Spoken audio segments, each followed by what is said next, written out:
Bonjour, ici François Tadei des productions C140KB. Bienvenue à cette autre émission de Micro.info. Cette semaine, pour l'édition du 12 mai 2003, il sera question au cours du segment technique d'architecture, de logiciels pour enfants. On fera une mise à jour technologique avec Patrick Laforte dans quelques instants. Mais avant, on va aller rejoindre Dominique Feliziani qui, lui, va nous présenter un guide d'achat sur les écrans à cristaux liquides. Bonjour Dominique. Salut François. Alors peut-être que cette année, certaines personnes voudront dépenser leur retour d'impôt en achetant un écran cristaux liquides parce que là, c'est peut-être le temps de magasiner cet été. Hein? C'est le temps d'investir dans un écran qui va durer très très longtemps, qui maintenant est à un prix relativement abordable, mais dont les technologies sont maintenant très avancées. Si on parle de technologie comme telle, qu'est-ce qui est derrière tout ça? Peut-être nous résumer un peu là, ce qu'est un écran cristaux liquides. L'écran cristaux liquides, finalement, c'est une grosse montre. Le principe est un peu plus compliqué. Derrière l'écran, il va y avoir un miroir, des néons, qui vont éclairer à travers une feuille contenant les capsules de cristaux liquides, chacune étant filtrée par un filtre rouge, bleu ou vert, et par la suite projetée sur le devanture de l'écran sur un verre polariseur pour pouvoir permettre de voir les couleurs à ce moment-là. À cause de toutes ces couches-là, si on veut, l'épaisseur d'un écran cristaux liquide va toujours être à peu près d'une certaine dimension. Il ne pourra pas jamais être mince comme une feuille de papier. Là. Pour le moment, on ne peut pas atteindre les feuilles de papier. Les technologies vont changer à un moment donné, mais pour le moment, environ 3 pouces à 4 pouces, on a une épaisseur maximale pour un écran cristaux liquide. Alors, si on parle de ce qu'on retrouve sur le marché actuellement, on a beaucoup de modèles 15 pouces qui sont les plus abordables. Les 17 pouces continuent de baisser, les 19 pouces également, mais toute cette superficie-là fait en sorte que lorsqu'on achète un écran d'une certaine dimension, on se rend compte qu'il y a quelque chose qui ne change jamais, c'est la résolution native. Qu'est-ce que c'est ça? La résolution native d'un écran cristaux liquides versus un écran CRT. Sur un écran cristaux liquides, un 15 pouces se voit dans sa parfait focus, sa parfaite géométrie, à une résolution de 1024 par 768. Sur un écran de 17 ou 19 pouces, on va recevoir une résolution de 1280 par 1024. Et sur un écran de 19 pouces et plus, ça va être du 1600 par 1200. Donc, il faut vraiment être habitué à travailler avec ce genre de résolution-là.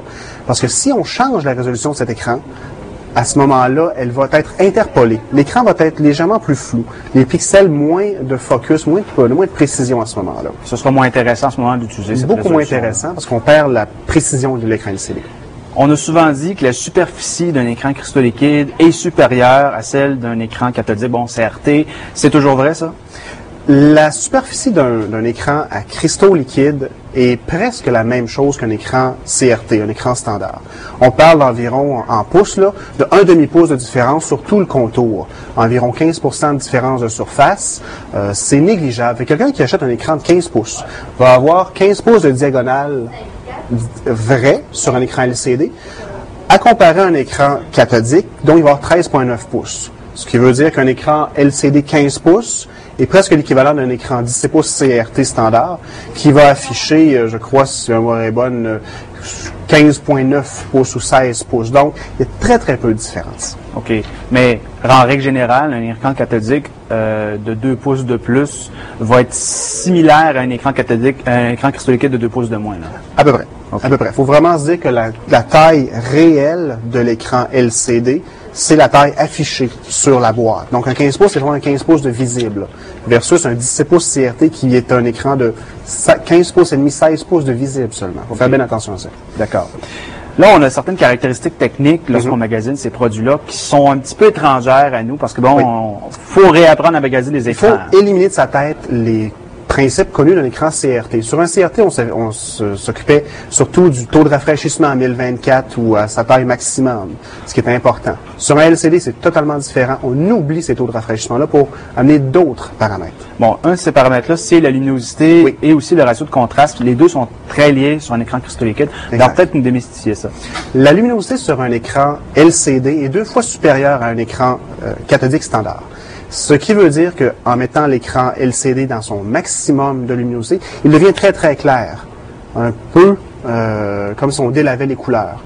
À l'inverse, le contraste sur un écran LCD est inférieur de moitié à un écran CRT normal. Un écran CRT va donner un rapport de 700 pour 1 au niveau du contraste.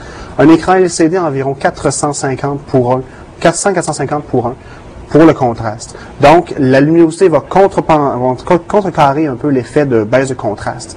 Les deux sont très, très liés ensemble. Donc, pour avoir un écran LCD de très bonne qualité, on va utiliser un écran qui va avoir 350 et 450 pour un de contraste et une luminosité d'environ 230 candela, grosso modo. OK, donc ça, c'est vraiment un des critères les plus importants. Beaucoup parce que plus important, si on travaille là-dessus tous les jours et que, par exemple, on a de la difficulté à distinguer des couleurs, dans le cas, par exemple, de toutes sortes d'échelles de vidéos, d'infographie, c'est pas du tout intéressant. Exact, parce que les écrans LCD, les couleurs sont à la base moins lumineuses et moins bonnes qu'un CRT. Il faut vraiment avoir un écran qui est bien dans les spécifications. Il y a aussi l'angle visible puis le temps de réponse en pixels qui est important. Peut-être pour nous expliquer ces deux-là. L'angle de visibilité, c'est très simple. C'est que sur les anciens portatifs, on pouvait voir que devant l'ordinateur. Avec la technologie qui avance, on peut maintenant voir de très large espace au niveau de la portée visuelle de l'écran. Au niveau du temps de réponse, c'est probablement le principe le plus important sur un écran LCD. Ça varie entre 20 à 50 millisecondes de temps d'ouverture. On peut le comparer au taux de rafraîchissement d'un écran CRT. Pour un écran standard, 35 à 45 millisecondes sont suffisantes pour faire la bureautique. Pour jouer, on a toujours dit que les écrans LCD étaient plus ou moins bons. Maintenant, avec un écran LCD de 25 millisecondes et moins, on peut facilement jouer à presque tous les jeux qu'il y a sur le marché. J'ai même essayé Medal of Honor sur un écran LCD à un moment donné, et j'ai été très étonné, très étonné. Oui, parce qu'on n'a plus cet effet justement de flou qui rentre dans l'image. Le flou disparaît presque avec 25 millisecondes et moins. Un autre aspect bien important à vérifier. Si on est une entreprise, la consommation d'électricité, c'est important. Oui. Et là, les écrans cristaux liquides, là, on la voit, la différence maintenant. Et le coût aussi, au général. La consommation énergétique d'un écran LCD est le tiers d'un écran CRT. Un écran CRT va aller jusqu'à 160 watts de consommation électrique, tandis que l'écran LCD va aller jusqu'à 40 watts. Une entreprise qui laisse ses écrans en fonction 24 heures sur 24 va, à long terme au niveau électrique, faire des économies d'argent assez importantes et aussi économiser l'écran parce qu'il ne requiert si peu d'énergie. Oui, puis au niveau des coûts, là, on disait que ça baisse énormément. Oui. On devrait atteindre là, bientôt un prix plancher, hein, Dominique? Entre 3 à 6 mois, les prix vont atteindre un plancher. Présentement, ils sont quand même plus chers qu'un écran CRT, presque le double pour une taille équivalente. Le LCD est presque le double de prix. La durée de l'écran, le fait qu'on n'aura pas de fatigue oculaire, qu'il n'y a pas d'émissions radio qui sont nocives, fait peut-être que ça vaut la peine d'acheter un écran LCD même maintenant, mais les prix vont atteindre un plancher d'ici à peu près 3 à 6 mois. Merci Dominique. Merci François.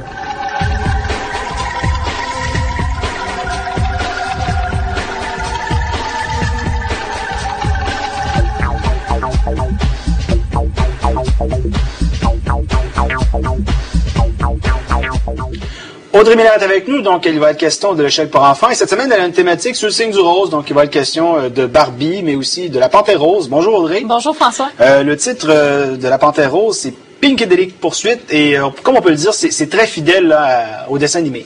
Et oui, une première aventure de la fameuse Panthère rose qu'on a connue à la télé, non seulement avec les dessins animés, mais aussi avec les aventures de la Panthère rose en film. Donc, cette fois-ci, c'est l'oncle de la Panthère rose, finalement, qui décède et il lui lègue un héritage très important qui est sa maison. Et dans le grenier de cette maison-là, il y a un trésor. Donc, on peut tout de suite conclure que le but du jeu, c'est de trouver ce trésor-là. Et on doit le dire, c'est pas un jeu éducatif ici, au contraire, c'est un jeu purement ludique, plateforme, donc on a différents tableaux et tout, là. Tout à fait, c'est ça. Donc, on commence dans une pièce de la maison, puis là, on a des clés à trouver qui vont nous permettre de passer de pièce en pièce, donc dans le fond, de passer les niveaux jusqu'au dernier. Et puis, dans chaque pièce, on a une thématique. Donc, ça, sur l'Égypte, on a une sur le château de Dracula, une sur la préhistoire. Malgré tout, on passe dans des tableaux assez connus d'ici et de là, finalement. Et c'est assez coloré, bien sûr, puisque ça met en vedette le personnage de la Panthère rose. C'est bien sympathique comme divertissement. Maintenant, si on passe à Barbie. Alors, depuis des années, il y en a beaucoup, là, des titres ludo-éducatifs ou purement ludiques sur Barbie. Il y a même eu, je pense, un appareil photo numérique il y a quelques temps. Tout y passe. Là, on va commencer avec un titre qui s'appelle Barbie Féerie sur glace, qui est un titre récent. Qu'est-ce que c'est ça, là? Ben, en fait, c'est un jeu pour les jeunes filles, à peu près 5 ans et plus, mais pas mal 5 ans. Et comme ça dit, Féerie sur glace, ça traite de patinage artistique. Donc, souvent, les jeunes filles à cet âge-là ont un rêve de devenir championne de patin ou déjà le pratiquent. Ils vont aimer ça, c'est certain. c'est dans l'univers rose de Barbie. On a 3 Barbie et 2 de ses amis qui doivent s'entraîner pour devenir des championnes de patinage. Donc là, on se promène de patinoire en patinoire à travers le monde. On choisit la couleur de la glace, le costume des patineuses. On ajoute des éléments pour rendre ça beau. Et puis, le but, en fait, c'est pas que de décorer le but. On a 3 niveaux, en fait. Le premier niveau de patinage, c'est qu'il faut suivre une vitesse de patinage selon un code de couleur. Donc, dans l'écran, si, mettons, une lumière bleue qui apparaît, il faut que tu aies la vitesse bleue. Bon, on comprend le fonctionnement quand on est dedans. Au niveau intermédiaire, on ajoute des figures de patins. Donc, il faut appuyer sur la barre d'espace quand c'est le bon moment de faire la figure. Et au 3e niveau, il faut contrôler de gauche à droite en plus de la vitesse pour pas que Barbie tombe finalement. Donc, c'est un jeu de rythme dans le fond. Oui, si on veut. Première manipulation de la souris, réflexe, si on veut. Puis, c'est vraiment pour les amateurs de Barbie et de patinage artistique. La durée de vie est pas très longue, là. Une fois qu'on a fait les 5 patinoires, ça se termine là. Si on en veut encore plus, on a Barbie aventurière. Là, on a mis le paquet côté production. C'est peut-être le titre le plus abouti de toute cette collection-là, qui va être à mi-chemin entre des jeux qu'on a déjà connus, des personnages célèbres aussi. Oui, il y en a qui vont dire que c'est un mélange entre Lara Croft et James Bond. Pourquoi? Parce que c'est une aventure à la James Bond. Il faut poursuivre des méchants qui ont volé des pièces de tissu, qu'ils ont disséminées un peu partout dans le monde et qui veulent construire avec ça, fabriquer en fait un costume pour rendre invisible. Donc, notre Barbie aventurière doit aller à leur poursuite pour retrouver les morceaux de costume avant eux. Et puis, bon, on va se promener dans la jungle, on va se promener à New York, à Paris, on va aller au Tibet, des paysages vraiment partout à travers le monde. On résout des énigmes, on ramasse des objets pour progresser dans l'histoire. Et on a des gadgets à la James Bond, encore une fois, par exemple, un fabuleux rouge à lèvres, enregistreur de conversation, pour ne nommer que celui-là. Oui, mais évidemment, contrairement peut-être à des titres comme James Bond, Lara Croft qui existent, ça sera pas il n'y aura pas de scène de bûcherie ici, évidemment, parce que Barbie étant quand même un personnage de Barbie, filles, c'est ça. Oui. C'est un environnement qui est tout en 3D, puis on peut jouer seul ou à 2 à celui-là. Donc, et on peut aussi envoyer une carte postale à nos amis avec la photo de notre héroïne un peu partout dans le monde. Bon, ben merci bien, Audrey, de nous avoir présenté ces produits. C'est un plaisir. Nous, maintenant, on va se diriger du côté d'Infonique, puisque Patrick Laforte va nous rejoindre et il va être question de différentes technologies qui sont maintenant disponibles. Cette portion d'émission vous est présentée par Info Unique, le détaillant en informatique, en électronique et le centre de services de la région de Québec, qui depuis plus de 12 ans mérite la confiance des particuliers et des entreprises. Info Unique, un partenaire de choix pour vos besoins de la nouvelle ère digitale. Bonjour Patrick. Bonjour François. On va faire une petite mise à jour technologique. On va regarder différents produits qui existent sur le marché depuis peu. D'abord, on va commencer avec une souris. Oui, Kensington. Donc, nouveau produit qui a été lancé par Kensington, ça s'appelle Optical Wireless Pro. Moi, je dirais que ça s'adresse vraiment au marché des gens qui ont des ordinateurs portables. Parce que l'aspect qui est intéressant là-dedans, c'est que vous avez un récepteur, mais qui est incrusté, si on veut, à l'intérieur de la souris. Vous le sortez, et vous le branchez sur votre portable, c'est tout petit, ça prend pas de place. Donc, si je compare à Logitech, vous en avez des souris sans fil, sauf que le récepteur est beaucoup trop gros, donc c'est pas pratique de le traîner. Lui, il se range à l'intérieur de la souris. Donc ça, c'est un gros avantage, là. La position de la main est très confortable, puis c'est un produit qui est vraiment de bonne qualité. Et il n'est pas très dispendieux, non, nécessairement. Ben, ça se vend quand même 80 $, mais dans les souris optiques sans fil, c'est très compétitif, là. On va passer au processeur Intel Pentium M, parce qu'il faut peut-être faire une parenthèse là-dessus. Bon, les processeurs portables, il y en a de plus en plus parce qu'il se vend encore de plus en plus de portables. Oui. Qu'est-ce que c'est là, ce processeur-là? Ben, le processeur M de Intel, c'est un des 3 éléments qui est nécessaire pour obtenir la certification Centrino, si on veut. Donc, ce que ça permet, en gros, si je compare au Pentium 4 mobile, qui est déjà présent depuis presque 2 ans sur le marché, c'est la durée de la batterie. Donc, c'est un processeur qui roule à une cadence moins élevée, comme par exemple celui-ci, c'est 1.3 GHz. Sa consommation électrique à ce moment-là est à 1.4 volts. Et quand vous êtes sur la batterie, il tombe à 1 volt. Et là, vous allez rouler à 600 MHz. Mais c'est un processeur qui est quand même performant parce qu'il y a 1 MB de mémoire cache intégrée directement sur le chip, contrairement à 512 kilo-octets pour le Pentium 4 mobile standard. Donc, si on commence à le retrouver dans les ordinateurs portables, là. Oui, ben ils vont porter probablement le nom de Centrino. Il faut avoir 3 éléments, un chipset Intel 855, Pentium M et le Intel réseau sans fil à l'intérieur. On va passer peut-être à un produit de Samsung. Bon, on connaît Samsung pour différentes choses, notamment les écrans. Oui. Dans le domaine visuel, ils sont assez forts. Les caméras numériques, ils sont là-dedans depuis quelques temps. La 4 mégapixels est arrivée. Parle-nous-en de ce modèle-là, le Digimax V4. Oui, c'est un modèle qui était attendu quand même et qui a été annoncé il y a pratiquement 2 mois. C'est une 4 mégapixels. Samsung en avait déjà une anciennement qui était la Digimax 410. La V4 se démarque, je dirais, tout simplement par le prix. C'est que vous avez une caméra de qualité vraiment exceptionnelle, puis elle va se vendre à peu près 650 $. Donc pour une 4 mégapixels, dans ces prix-là, de bonne qualité, là, c'est vraiment un produit là, qui est très, très intéressant. On doit le dire, au niveau des appareils photo numériques, actuellement, le 4 mégapixels, c'est pas mal la norme pour cet été. Ça remplace le 2 mégapixels qu'on avait, il y a environ même pas un an. Oui, c'est ça. Maintenant, vous retrouvez là, des 4 mégapixels au prix des 3 mégapixels il y a à peu près un an. Ça vous donne une meilleure qualité lorsque vous imprimez sur du papier photo. C'est vraiment le chemin à suivre là, si vous voulez faire de la photographie numérique. Et on va terminer avec un produit qui utilise une puce de NVIDIA que beaucoup fait parler d'elle ces derniers mois, la fameuse technologie GeForce FX qui a été déclinée à différentes sources, l'Asus. Oui. Ici, il y a une carte, par exemple, dans l'entrée de gamme qui est fort intéressante, qui va concurrencer les produits d'ATI au niveau de l'entrée de gamme aussi. Oui, c'est exactement. La nouvelle gamme de produits de NVIDIA porte le nom de GeForce FX. Donc, il va se décliner principalement en 4 versions, la version 5200, 5400, 5600 et 5800. Donc, la grosse particularité, je dirais, c'est que ça permet à NVIDIA de se repositionner dans le marché des cartes graphiques. Parce que depuis quelques mois, c'est ATI qui domine avec les Radeon 9000, 9500, 9700. Donc, c'est des cartes qui sont très performantes. Je sais que les critiques sont moins bonnes, je dirais, pour les modèles plus hauts du GeForce à cause du bruit de ventilation. Mais si je regarde ce modèle-ci, qui est une 5200, qui se vend à peu près 160 $, c'est moins cher qu'une Radeon 9000 de ATI, mais c'est plus performant. Donc, très, très bonne position au niveau du prix là, pour la capacité graphique. Puis on verra certainement dans les prochains jours encore une autre manche de cette fameuse guerre parce que ni ATI ni NVIDIA n'ont dit leur dernier mot certainement. Oui. Merci beaucoup, Patrick. Bienvenue, François. Tout au long de la saison hivernale printanière 2003, on vous a présenté au cours de cette émission le segment Affichez-vous Pixel. Le moment est venu de récompenser ceux qui ont participé à ce segment. Donc, on a 4 certificats cadeaux du Centre NAD d'une valeur de 350 $ à attribuer qui sont applicables sur une inscription à un week-end d'introduction à Softimage XSI ou 3D Studio Max. Et on a aussi une copie du logiciel le Poser 5 de Curious Lab. Donc, les personnes suivantes vont se mériter un de ces 2 prix. Ensuite, on se rend chez Graph Architecture où on va rencontrer Francis Lessard pour discuter de cette entreprise.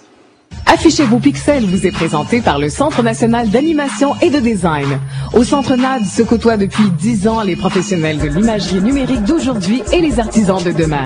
Ouvrez l'œil sur les informations professionnelles les plus complètes de l'industrie. Contactez-nous pour une visite guidée. Affichez-vous Pixel se veut une vitrine pour les artistes québécois de l'imagerie numérique.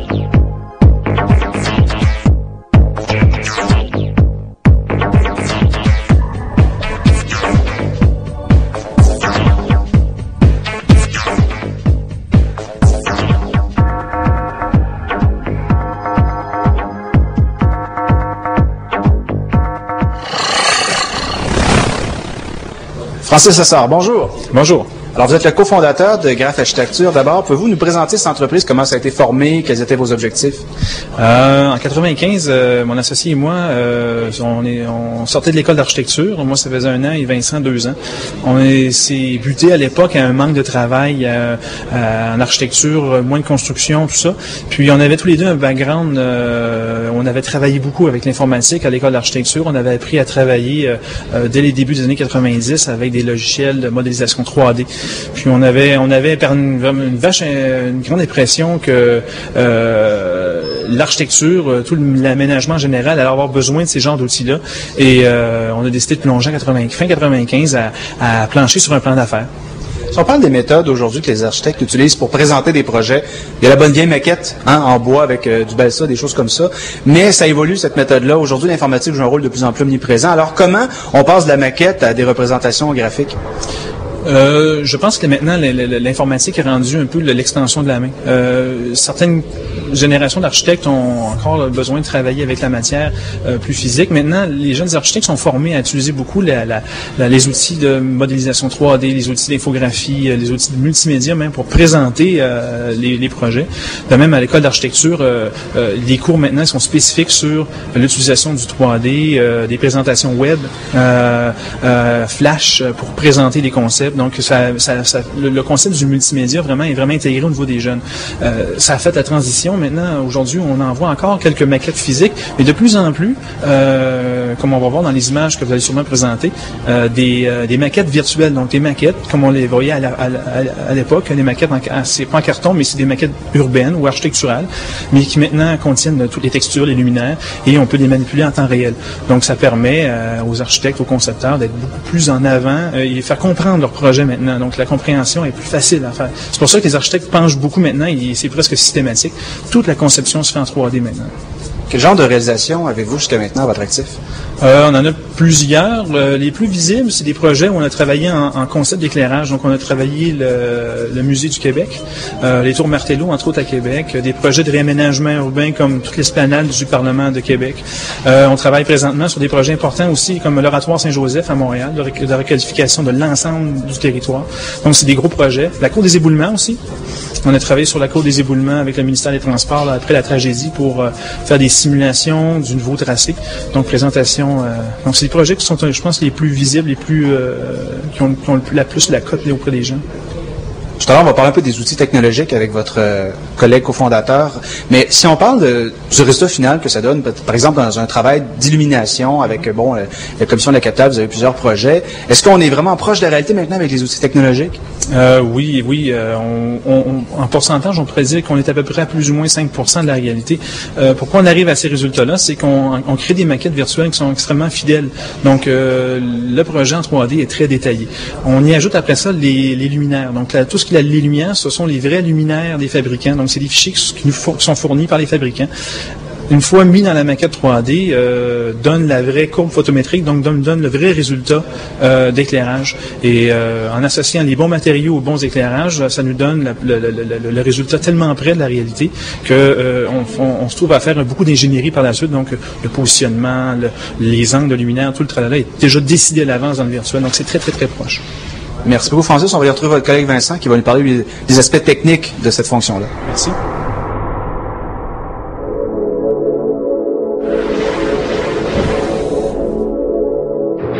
Vincent Renaud, bonjour. Bonjour.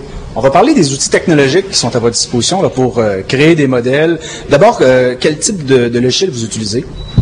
On utilise beaucoup Lightwave pour la modélisation, puis le rendu. On va utiliser un peu FormZ aussi pour la modélisation et Lightscape qui est sur le déclin, mais qu'on utilise encore beaucoup, qui nous permet de faire la simulation des éclairages, entre autres. D'ailleurs, dans vos projets d'illumination, là, c'est ce logiciel qui permet d'atteindre un souci de qualité, là. Oui, c'est notre fer de lance dans le domaine de la simulation des éclairages. Ouais. Si on parle un peu plus là de la façon dont on travaille, parce que bien sûr, quand vous avez un projet d'illumination, entre autres, vous devez aller prendre un bâtiment déjà existant. Alors, comment on en arrive à obtenir un résultat si près de la réalité en 3D? On va partir de documents, des documents qui sont disponibles. Des fois, il va y avoir des plans CAD, des plans vectoriels disponibles sur informatique, mais beaucoup de fois, il faut user de notre imagination. On va retrouver des vieux plans papier qu'on va scanner grand format sur lesquels on va pouvoir caler notre modélisation. On peut y aller même des fois avec des techniques plus rudimentaires, de prendre un relevé photographique du bâtiment, compter les rangs de briques, les rangs de pierres en sachant qu'une pierre ou une brique a telle dimension. et de pouvoir déduire comme ça les proportions exactes du bâtiment. À partir de là, ces mêmes photos-là, souvent, même quand on a les plans CAD, on va quand même prendre des photos du bâtiment pour pouvoir les utiliser puis représenter les matériaux. Donc, on a beaucoup de bâtiments en pierre de taille dans la ville de Québec. Donc, chaque bâtiment a une teinte, a une texture de pierre différente. On va utiliser le relevé photo pour appliquer ça sur le bâtiment. Comme ça, on arrive à une représentation plausible et fidèle des bâtiments. Je présume que des fois, vous êtes obligé aussi de développer vos propres outils. Oui, une fois qu'on arrive aux limites de ce qu'on utilise dans les logiciels commerciaux, on va compléter avec des logiciels qu'on développe à l'interne. Le champ de développement, c'est surtout pour arriver à avoir une manipulation interactive avec les modèles 3D qu'on va développer, plutôt que davantage d'effets spéciaux. On a vraiment choisi de travailler interactivement avec les modèles 3D. Même lorsque vous arrivez au produit fini, votre client, s'il veut, par exemple, voir de quoi ça a l'air, bon, bien sûr, au lieu de sortir la vieille maquette d'autrefois, c'est dans une salle multimédia d'autre qualité qu'on arrive à faire des présentations maintenant. Oui, c'est ça. Il faut pas se fier juste aux images qu'on peut voir sur notre site web. Chacune de ces images-là est le résultat d'un long processus de conception. On accompagne véritablement les concepteurs avec le modèle 3D. C'est notre version de la maquette papier-carton qui servait à développer les concepts autrefois. Maintenant, on le fait directement à l'écran, comme vous avez mentionné, sur une projection au mur, donc à plusieurs. Donc, à ce moment-là, toute l'équipe de conception est présente et ça accélère de beaucoup les décisions et le travail. Même, vous pouvez aller faire des retouches quasiment en temps réel? Oui, c'est ça, exactement. On fait les retouches, on va allonger, on va réduire, on va changer l'ameublement paysager autour d'un bâtiment, on va vraiment tester le bâtiment dans son site virtuellement jusqu'à ce qu'on arrive à satisfaction. Une fois qu'on est arrivé à un design qui nous plaît, qui plaît à tout le monde, on va produire les documents de promotion. C'est peut-être surtout la partie qu'on voit, mais on ne fait pas que des images. Il y a tout un processus d'accompagnement des concepteurs là, qui est présent. En terminant, si on parle du futur de votre profession, des outils que vous utilisez, comment retrouvez-vous ça? Oh! C'est super intéressant. Il y a vraiment des belles opportunités. Il y a de la maturité dans les technologies qui arrive à point. Il y a des choses qui étaient très pointues autrefois, mais qui descendent au niveau des services plus courants. Donc, je pense que c'est une voie d'avenir. Il y a beaucoup de place pour ça. C'est une façon aussi de travailler que les gens apprennent à intégrer. Puis, plus ils intègrent, plus ça veut dire qu'il y a de la demande pour ces nouvelles façons de travailler. Là. Merci beaucoup et bonne chance. Merci. Au cours du segment jeu qui commence à l'instant, il va être question de jeux d'aventure dont l'excellent Runaway. On va également parler de jeux sur la console Xbox qui sont parus sur d'autres consoles. On va commencer tout de suite avec Christian Paquet qui lui a des jeux de la compagnie MacPlay à nous présenter. Christian Paquet est avec nous, donc il va être question de jeux Macintosh. Et oui, on en a quelques-uns à vous présenter de la compagnie MacPlay cette semaine. Bonjour Christian. Bonjour François. Si on fait un petit tour d'horizon de la plateforme Macintosh, bien sûr, ça n'a pas été connu pour jouer. C'est une plateforme sérieuse pour les graphismes, mais oui, il y a des jeux quand même. Là. Oh oui, il y a quand même plusieurs jeux. Et si on prend les grands classiques comme Warcraft 3 ou Tony Hawk Pro Skater, d'ailleurs, qui va sortir en version 4 bientôt, il y a des équivalents là, Mac, des versions PC qui sortent. Et il y a des compagnies spécialisées dans la conception de jeux pour Macintosh. MacPlay en est une. Quel genre de jeux ils proposent, cette compagnie? MacPlay propose une assez grande diversité de jeux, mais surtout des jeux de casse-tête, de puzzle, et des jeux d'aventure. Donc des jeux d'aventure de rôle. Parce qu'on doit le dire, sur macOS, lorsqu'on se procure ça, on n'a pas de jeux intégrés, on n'a pas de démineurs, de FreeCell, de choses comme ça. Il n'y a rien, là. Effectivement. Et MacPlay propose des jeux amusants, relativement courts, il y a quelques exceptions, mais c'est vraiment des jeux de type arcade, rapide. Si on regarde ici, le Genie's Pinball, c'est fait par une compagnie qui a fait d'illustres jeux de pinball sur Macintosh. Oui, absolument. C'est fait par Little Wing. Et ils ont fait Crystal Caliburn, beaucoup de jeux, Looney Labyrinth, qui sont des classiques de machine à boules, pas extrêmement réalistes, mais des machines à boules très amusantes avec un défi intéressant. Donc, dans ce cas-ci, c'est pas une simulation de machine à boules, c'est plus un jeu, on va passer quelques minutes, mais c'est quoi la thématique derrière tout ça? La thématique, c'est la thématique des diseuses de bonne aventure et de toute cette histoire-là. Donc, il y a beaucoup de missions à faire, récolter des cartes, récolter des trésors, se présenter chez la cartomancienne, puis faire dire la bonne aventure. Puis la thématique est vraiment intéressante, c'est très coloré, très animé, donc c'est une bonne machine à boules, mais encore là, je le répète, pas nécessairement pour les amateurs de vraies simulations. Si on regarde un jeu qui est paru assez longtemps là, sur Macintosh et qui a été réédité, c'est The Feeble Files. Ça, quel type de jeu est-ce? C'est un jeu d'aventure, un peu du type de Laser Shoot Larry. Donc un jeu d'aventure où on pointe et clique sur différents items. Il y a beaucoup de casse-tête à résoudre. 3 CD, donc une grosse aventure très compliquée. Vraiment des casse-têtes très difficiles à réaliser, comme par exemple dans Myst, mais encore en plus difficile que ça. Aventure très longue. J'ai trouvé les cinématiques et les environnements 3D assez bien faits. Par contre, un peu long. J'ai trouvé que les cinématiques étaient très longues, puis malheureusement, on peut pas les court-circuiter. Donc, si on a un échec dans une mission, on est obligé de se taper des cinématiques énormes. Donc, un petit peu tannant, mais le jeu semble bien fait et très long. Bonne durée de vie. C'est une thématique science-fiction, je crois? Oui, c'est l'histoire de Fable, qui est un espèce de petit... vous vous rappelez peut-être de Abe Odyssey, Oddworld, qui est un jeu avec une espèce de petit extraterrestre qui est confiné dans une société très fermée qu'il surveille et il se rébelle et essaie de s'en sortir. Donc ça ressemble à ça au niveau de exactement, ça ressemble beaucoup à Abe Odyssey. Bon, comme tu disais tout à l'heure, MacPlay est reconnu pour ses jeux de casse-tête. Bon, souvent on peut trouver des partage-ciels, des gratuits sur Internet qu'on peut installer, mais des fois il y en a qui sont en version complète. On en a quelques-uns ici, là. Il y a Bejeweled and Alchemy, ça c'est 2 jeux en un. Là. Oui, c'est 2 jeux en un, c'est 2 jeux distincts mais sur le même CD. Donc Bejeweled qui est un jeu un peu à la Tetris, mais une nouvelle formule. Il y a beaucoup de jeux là, distribués par MacPlay qui ressemblent à des jeux qui sont des variantes de casse-tête à la Tetris, mais très intéressant, Bejeweled, qui est un jeu où on clique pour faire disparaître les couleurs qui se touchent, et il y a toutes sortes de suites intéressantes à ça.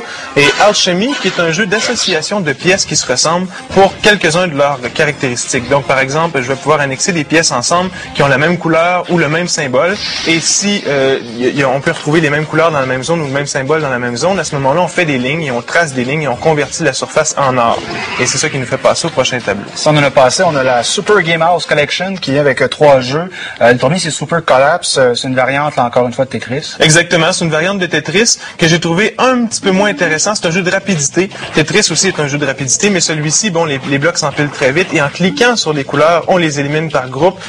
C'est quand même assez intéressant, mais pas très nouveau à ce niveau-là. Super Glinks, on peut le dire, c'est un jeu assez étrange, ça, par exemple, de casse-tête. Oui, assez étrange, assez nouveau, mais assez étrange. Je suis pas tout à fait certain de l'intérêt à long terme. On regroupe les pièces en cliquant. Les pièces sont diffusées un peu partout dans le tableau et non pas des pièces qui se touchent partout.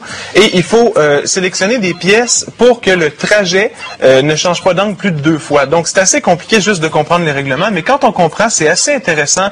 Mais moi, c'est pas un jeu qui m'a accroché énormément. Tout comme Super Nisqually, qui est un petit peu terne. Oui, Super Nisqually, qui ressemble un petit peu au jeu physique qui existe là où il manque une case et on doit déplacer toutes les cases pour replacer une case à sa place, pour refaire l'image. Donc, c'est un peu similaire à ce genre de jeu-là, encore dévié de Tetris. Mummy Maze Deluxe, maintenant. Ça, c'est un jeu de labyrinthe. Oui, c'est un jeu de labyrinthe. Graphiquement, c'est pas extraordinaire, mais le concept est assez intéressant. On doit déplacer un explorateur dans un labyrinthe, et l'explorateur se déplace d'une case, alors que la momie se déplace de 2 cases.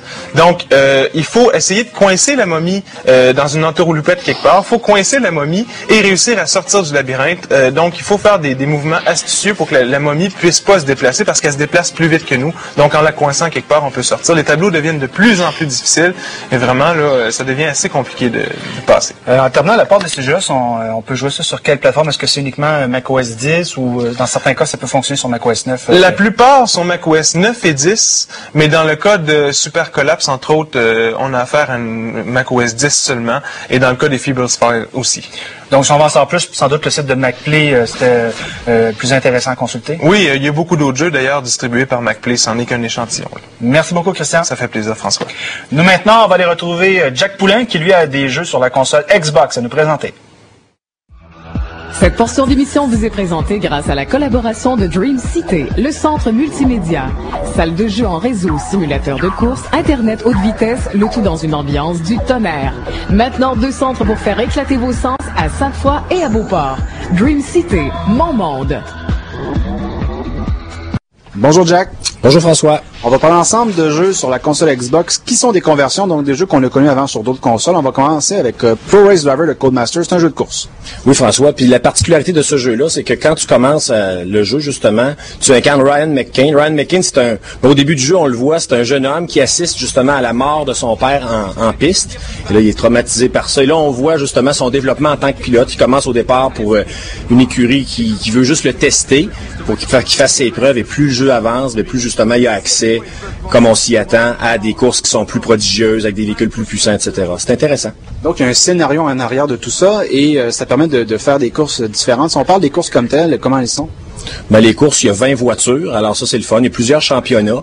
Il y a 40 pistes différentes qui sont justement des pistes réelles, donc des pistes qui existent vraiment dans les vrais circuits là, de course automobile. Puis il y a aussi une quarantaine de véhicules, puis c'est tous des véhicules qui existent pour de vrai. Alors ça c'est le fun. Au niveau de l'histoire, au niveau du développement, de la façon que ça fonctionne, c'est que après une course, on voit exemple le gérant de Ryan McCain qui va lui parler, qui lui dit bon ben là on a eu une offre pour telle écurie, est-ce que tu veux faire un test pour eux? Est-ce que c'est un peu comme ça. Souvent il y a des gens qui disent c'est un RPG. C'est pas tout à fait un RPG. Je dirais plus que c'est un jeu de course avec une histoire. C'est plus ça. Est-ce qu'il y a des rivalités, des ennemis dans ce jeu-là? Oui, il y a une petite rivalité au début. On comprend plus tard qu'est-ce qui s'est passé, mais c'est entre Ryan McCain et son propre frère. Au début, on voit qu'ils s'aiment pas trop, puis après, on comprend qu'est-ce qui s'est passé. Puis là, finalement, je dirais pas la fin, là, mais c'est ça. Oui, il y a une rivalité. Et au niveau des modèles de voitures comme telles, est-ce que ce sont des modèles destructibles? Oui, ça, chapeau pour Codemasters, François, au niveau justement du côté destructible des voitures. Moi, personnellement, je n'ai jamais vu quelque chose d'aussi détaillé. Ça avec Colin McRae 3, d'ailleurs, qui offrait des modèles que tu pouvais complètement démolir. Tu peux arracher les portes, tu peux arracher les bumpers, le capot, les fenêtres vont casser. Tu peux même crever tes pneus puis rouler justement sur les jantes. Alors, c'est à ce niveau-là, moi, personnellement, j'ai jamais vu des collisions aussi réalistes que ça, puis des modèles qui se brisent aussi bien. Puis d'ailleurs, comme je suis pas très talentueux dans ce genre de jeu-là, comme en témoigne le vidéo qui joue présentement, les accidents là, sont très spectaculaires. Des belles accidents, comme on dit en français. Si on parle d'intelligence artificielle maintenant, qu'est-ce qu'on peut en dire? L'intelligence artificielle, en général, c'est très bien. Le défaut, par exemple, comme dans la plupart des jeux de course, parce que c'est rarement parfait, c'est que exemple, tu vas négocier un tournant, tu vas à très très bonne vitesse, tu es presque au fond, il y a un ennemi, un adversaire qui est derrière toi, qui te suit d'assez près, tu fais une toute petite erreur de rien, là, juste pour dire que tu n'as pas pris ton tournant d'une façon optimale, puis là, il va te dépasser presque comme si tu étais arrêté. Alors ça, là, ça fonctionne pas comme ça. Mais la plupart du temps, c'est correct. Mais quand, disons, que tu fais une très bonne course, puis tu arrives, là, il reste juste un tour, puis avec une erreur comme ça, à la fin, tu te fais complètement dépasser comme si tu étais presque arrêté à un arrêt-stop. C'est un peu, il aurait pu retravailler un peu ça. Puis des fois aussi, ils ont tendance à te rentrer dans le derrière là, pour rien. Là. Alors, même quand tu freines pas, là, d'un coup sec, des fois, ils vont vraiment te bumper par en arrière. Fait que ça, c'est un peu tannant. Là, on va passer à un autre jeu qui est aussi paru sur console, c'est Red Faction 2, qu'on va arriver. Alors, ça, c'est un jeu d'action à la première personne. Est-ce que c'est intéressant? Oui, c'est un jeu d'action à la première personne, François, c'est un first-person shooter. C'est intéressant, mais ce n'est pas un grand first-person shooter. Ceux qui s'attendaient là, à avoir quelque chose de révolutionnaire vont être un peu déçus.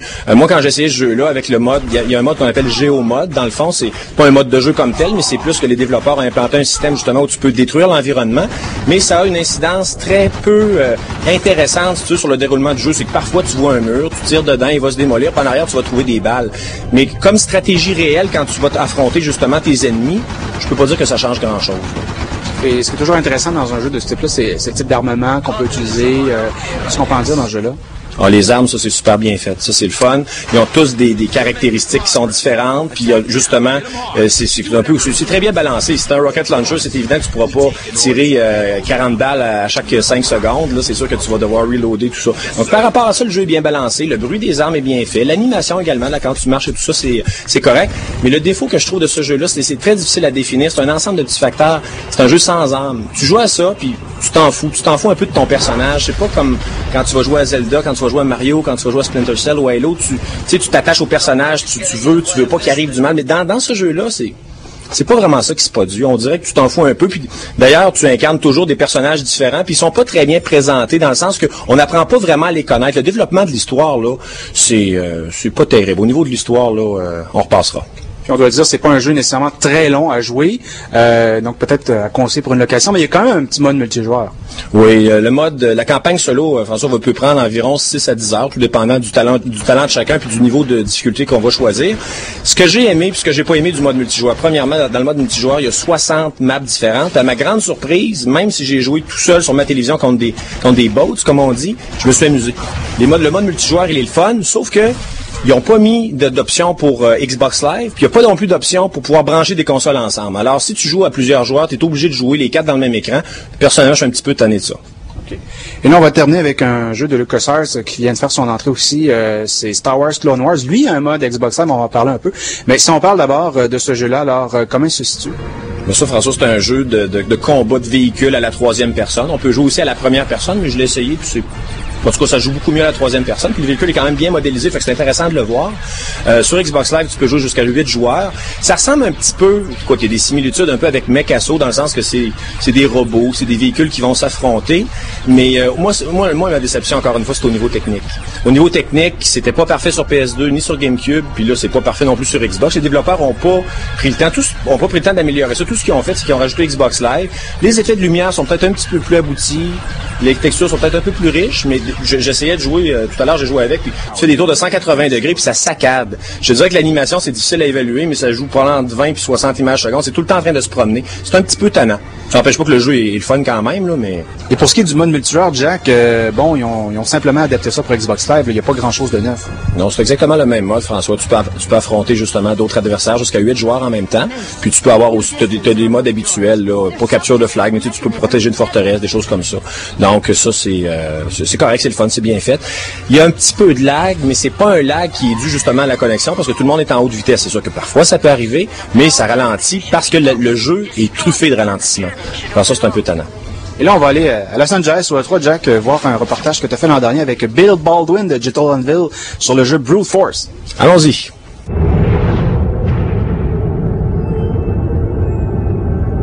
What can we expect as far as gameplay goes? Brute Force is a squad-based tactical combat game in which you control 4 commandos, each with unique abilities and skills. You can switch between the 4 characters at any time, and you can also give orders to the characters that you're not controlling. So they're under full AI control when you're not playing them.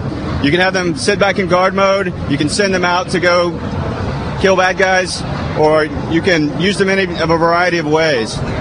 Okay, and how many levels or missions are present in the game? We have an interesting structure. We have approximately 14 plot missions which take you through the game. We have a number of optional missions we call encounter missions, which are brief missions that you can choose to play or not.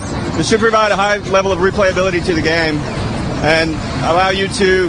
There's a strong motivation to take these encounter missions that are optional because you can build up your skills, get more experience, get more money, make your squad more powerful. Okay, and is there any multiplayer capabilities for that game? We're supporting up to 4-player split-screen multiplayer.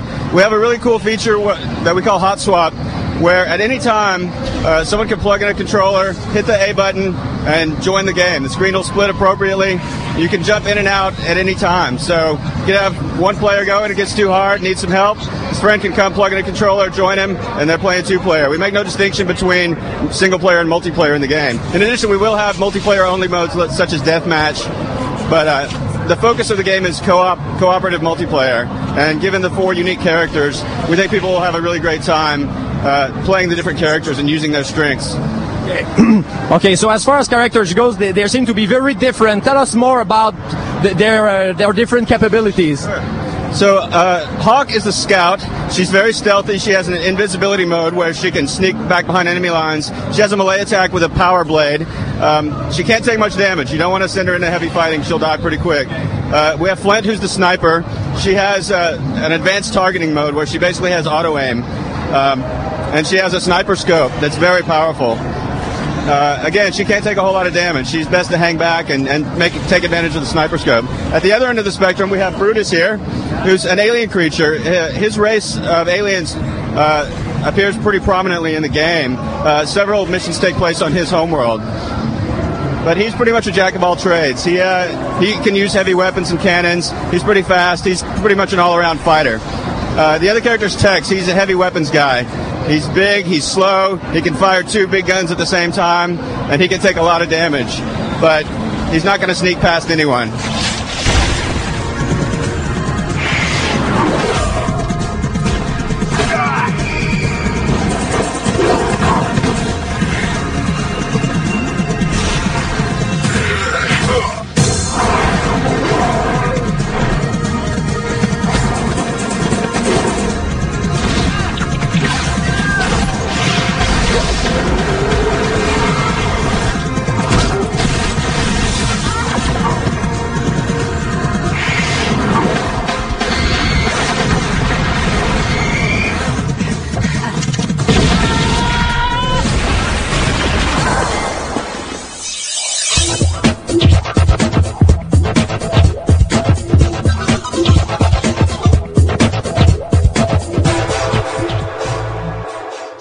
Nous allons reparler de jeux d'aventure cette semaine avec Michel Matt, puisqu'elle a réussi à mettre la main sur un jeu d'aventure très intéressant qui a pour titre Runaway. On va aussi parler d'autres jeux parus récemment. Bonjour Michel. Salut François. Alors ça, c'est tout un jeu qu'on attendait. Oui.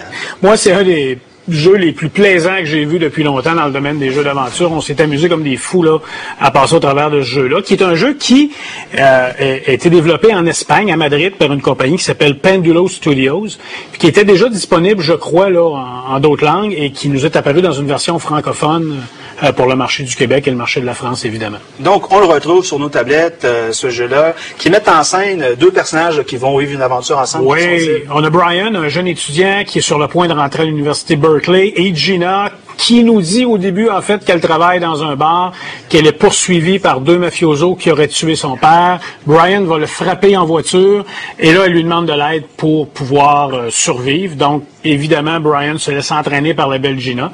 Et c'est un jeu, là, un petit peu dans le style des jeux comme on a vu comme Maniac Mansion à l'époque, ou même Grim Fandango, donc des dessins animés, des très beaux graphiques. En 1024 par 768, d'ailleurs, c'est la seule résolution qu'on peut utiliser, et qui est très, très, très intéressant. Et là, ça va nous emmener un petit peu partout aux États-Unis. On va se retrouver dans le désert de l'Arizona, ça débute à New York, on va aller à Chicago, à San Francisco.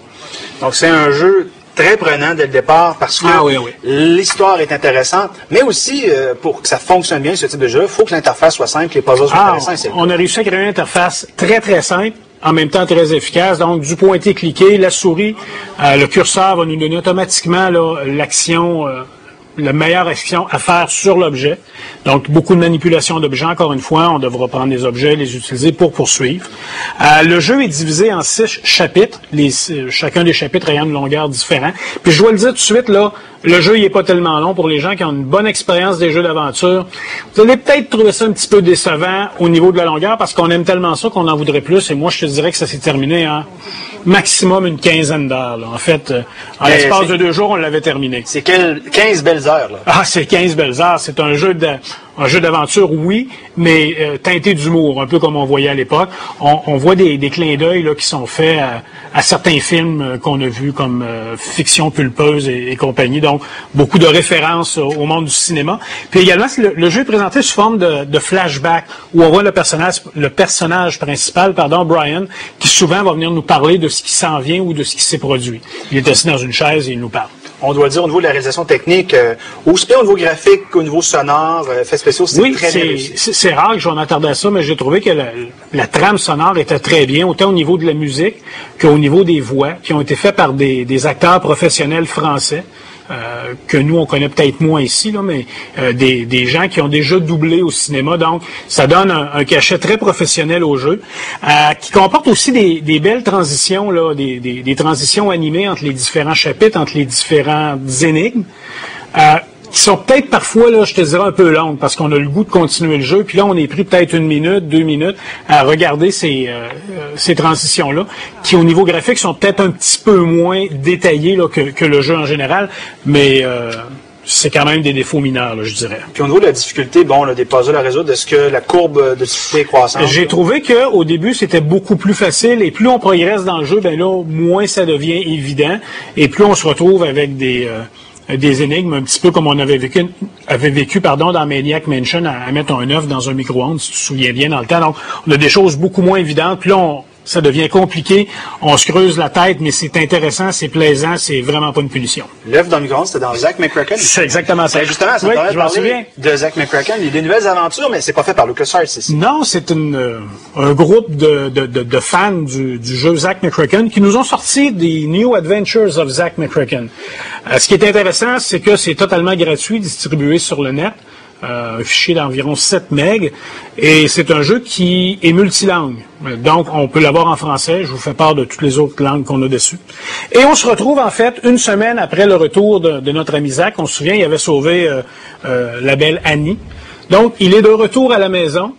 Et on retrouve exactement là, la même, j'ose dire, qualité graphique qu'on avait à l'époque. Donc, des graphiques un petit peu de Commodore 64, très pixelisé, 2D, pas de conversation, seulement une petite trame sonore avec des écritures, mais exactement la même interface. Les mêmes lieux aussi. Et exactement les mêmes lieux, la bonne vieille boulangerie, notre chauffeur d'autobus qui est endormi au volant de son véhicule, la maison de Zach. Et Zach va réaliser que Annie est disparue, donc probablement kidnappée. Et là, ça va nous entraîner encore une fois là, dans une nouvelle histoire. Et ça, c'est du bonbon pour les nostalgiques. Ouais, tout à fait. C'est très plaisant, François, parce qu'on se souvient que ces jeux-là, à l'époque, avaient connu beaucoup de succès. Puis c'est des jeux aussi là qui étaient parmi les meilleurs vendeurs là, qu'on avait à l'époque. Il y avait vraiment une bonne clientèle pour ça. Puis avec les années, on a un petit peu oublié ça. Ça a peut-être été relâché. Puis de revoir ça, là, ça fait plaisant. Surtout un jeu qui était réalisé en à peine 3 mois là, par un groupe de fanatiques. C'est des jeux gratuits, on en a de plus en plus sur Internet, bien entendu. Un autre que tu as pu essayer d'aventure qui est intéressant, c'est Out of Order. Out of Order, également un jeu gratuit, encore une fois, développé par un bonhomme qui s'appelle Tim Furnish. Encore une fois, des dessins animés. C'est style Maniac Mansion, style Zach McCracken, donc même qualité graphique, pixelisé, 2D, très coloré. Des beaux dessins. On incarne le rôle d'un bonhomme, un hurluberlu qui s'appelle Erford Schlitzing, j'espère que je le prononce bien, qui va se faire réveiller en plein milieu de la nuit par des orages. Et il se demande il est où. Il est dans un appartement, puis il n'a aucune idée il est où. Donc, on devra partir un petit peu à la découverte là avec ce personnage-là. Puis, évidemment, on va être en interaction avec des personnages tout à fait loufoques, comme un médecin extraterrestre, un ordinateur parlant. Et on va évoluer là un peu dans l'espèce de bloc où il demeure. Il y a également un centre d'achat à côté, les ruelles derrière. C'est très bien fait, en plus, pour... Mais on doit dire, ce genre de jeu gratuit qui circule sur Internet, souvent, c'est des façons de se faire des démos pour des jeunes, pour aller après ça cogner aux portes de compagnie. Voici des réalisations que je te dirais que le jeu, il est pas tellement long. Par contre, comporte un inventaire là très impressionnant d'objets qu'on doit utiliser. On se souvient un petit peu comment ça fonctionnait sur ces jeux-là. Puis, moi, personnellement, je pense que c'est un jeu qui aurait le potentiel là, d'être publié. Évidemment, c'est pas les graphiques 3D qu'on retrouve aujourd'hui, puis c'est sûrement pas un jeu qu'on pourrait vendre 100$, mais tant mieux, il est gratuit. Alors, profitons-en puis amusons-nous. Là, on va terminer rapidement avec un jeu qui, lui, est d'aventure, action, combat. Ouais, combat. Qu'on a connu sur Xbox. Enclave, exactement. C'est de Black Label Games. C'est un jeu multiplateforme, évidemment, puisqu'on l'a sur PC. C'est pas un jeu d'aventure là, comme on vient de voir, parce qu'évidemment, il y a beaucoup d'action, beaucoup de combats, il y a de la violence, il y a du sang. Évidemment, on peut ajuster le niveau de sang comme on veut. Donc, on doit... c'est l'affrontement de 2 royaumes, en fait. Le royaume de Selenheim, qui sont les bons, et le royaume de Dreg-Atar, qui sont les mauvais. On doit poursuivre dans le jeu en collectionnant des pièces d'or qui vont nous permettre, par exemple, d'acheter des nouvelles armes pour pouvoir combattre toutes sortes de créatures. On a des créatures comme des squelettes qui vont venir se battre, toutes sortes de créatures là, plus bizarres les unes que les autres. Et c'est du combat standard. Et ce qu'on doit dire, c'est que c'est un jeu tout aussi frustrant que sur la version Xbox. Oui, parce que c'est un jeu qui sauvegarde automatiquement après chaque niveau. Donc, évidemment, si on est pris dans un niveau, on ne peut pas sauvegarder tant qu'on ne l'a pas passé. Et on meurt souvent. C'est le problème des jeux où il y a des combats, on risque de mourir souvent. On peut faire peut-être un petit parallèle avec Indiana Jones. C'est un jeu qui est beaucoup plus sanguinaire, beaucoup plus violent là, qu'un jeu comme Indiana Jones. Par contre, c'est beau graphiquement, c'est intéressant. Quelques puzzles, un petit peu de levier à manipuler, par exemple, pour ouvrir des portes. Pas mauvais, mais évidemment, on parle pas d'un jeu d'aventure tel quel. C'est beaucoup plus pour les amateurs d'action et de combat. Merci beaucoup, Michel. Fait plaisir. Nous vous invitons maintenant à visiter le site web de micro.info où vous trouverez toutes nos émissions en format Real Video, des liens et des compléments concernant celles-ci, des articles de fond, un forum de discussion et un service d'annonce classé. Le site web de Micro-Info est hébergé grâce à la collaboration de Cybercat, une équipe d'ingénieurs œuvrant depuis plus de 5 ans dans le développement d'applications web et Palm OS pour les entreprises, et de Linux Québec Technologies, une firme avant-gardiste qui œuvre dans le domaine de la réseautique. Voilà, c'est déjà tout pour Micro.info. Cette semaine, nous quittons pour le Electronic Entertainment Expo qui a lieu du 14 au 16 mai. Donc, le 19 mai, ce sera une émission reprise. On revient le 26 mai au Canal Vox de Québec avec une émission originale sur cet événement. Nous, on va se laisser maintenant sur des bloopers qui sont survenus malencontreusement au cours de cette saison, ainsi que sur des images du jeu Homeworld 2 qui paraîtra plus tard cette année sur PC. Au revoir. Les éléments de décor ont été gracieusement fournis par Fly Meubles et les équipements informatiques par Info Unique.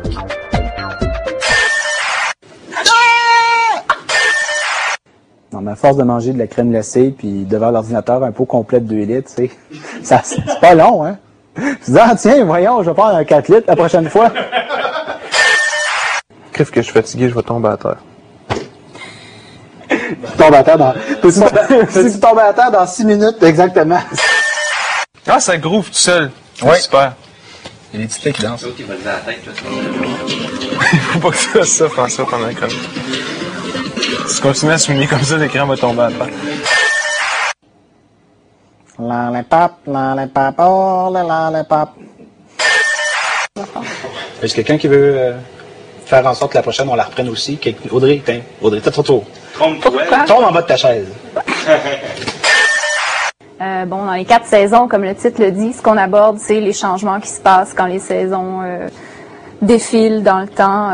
Donc, à chaque saison, on va avoir un parcours ouais, c'est ça, un parcours. Je suis en train de dire...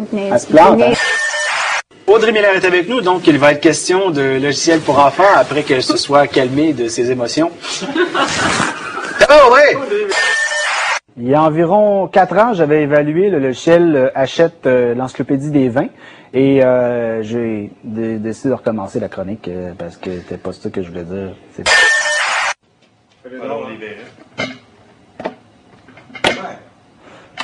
T'as l'air sûr quand même, t'as l'air à nous dire, regarde. C'est ça qu'on présente cette semaine, puis pas autre chose, vous avez aucun contrôle sur cette émission. Voilà. Long ago, you returned from exile. But now, fate will not be so kind. Your enemies thirst for victory. Your struggle has only just begun. This is Tannis Control. The hyperspace core is away. We have visual contact with the core. Proceed with transfer. Guard order confirmed. Nice to be with you. Watch your pick. 8-9.